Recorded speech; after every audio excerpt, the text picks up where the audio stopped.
आज हम जानेंगे हनुमत रामायण की कथा के बारे में।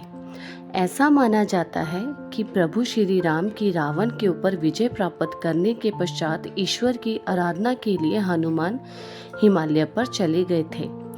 वहां जाकर उन्होंने पर्वत शिलाओं पर अपने नाखून से रामायण की रचना की थी, जिसमें उन्होंने प्रभु श्री राम के कर्मों का उल्लेख किया था। कुछ समय उपरांत जब महर्षि वाल्मीकि हनुमान जी को अपने द्वारा रची गई रामायण दिखाने पहुंचे तो उन्होंने हनुमान जी द्वारा रचित रामायण भी देखी। उसे देखकर वाल्मीकि जी थोड़े निराश हो गए थे, तो हनुमान ने उनसे उनकी निराशा का कारण पूछा तो महर्षि बोले कि उन्होंने कठोर परिश्रम के पश्चात जो रामायण रची है वो हनुमान की रचना के समक्ष कुछ भी नहीं है।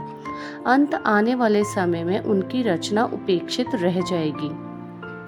ये सुनकर हनुमान ने रामायण रचित पर्वतशिला को एक कंधे पर उठाया और दूसरे कंधे पर महर्षि वाल्मीकि को बिठाकर समुंदर के पास चले गए और स्वयं द्वारा की गई रचना को राम को समर्पित करते हुए समुंदर में समा दिया।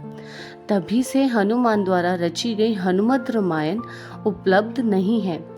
तदुपरांत महर्षि वाल्मीकि ने कहा कि तुम धन्य हो हनुमान, तुम्हारे जैसा कोई दूसरा नहीं है।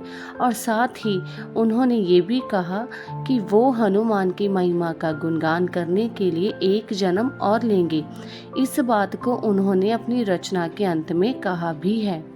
माना जाता है कि रामचरितमानस के रचयिता कवि तुलसीदास कोई और नहीं बल्कि महर्षि वाल्मीकि का ही दूसरा अवतार थे।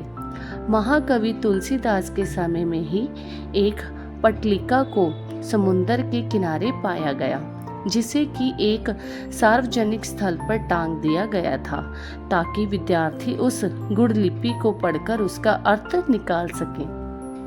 माना जाता है कि कालिदास ने उसका अर्थ निकाल लिया था और वो ये भी जान गए थे कि ये पटलिका कोई और नहीं बल्कि हनुमान द्वारा उनके पूर्व जन्म में रची हुई हनुमत रामायण का ही एक अंश है, जो कि पर्वतशिला से निकलकर जल के साथ प्रवाहित होकर यहाँ तक आ गई है। उस पटलिका को पाकर तुलसीदास ने अपने आप को बहुत भाग्यशाली माना कि उन्हें हनुमत रामायण के श्लोक का एक पद प्राप्त हुआ। तो इस प्रकार से थी हनुमत रामायण की कथा।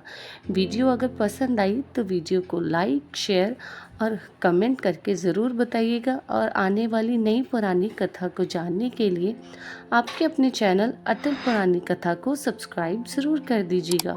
तब तक के लिए धन्यवाद।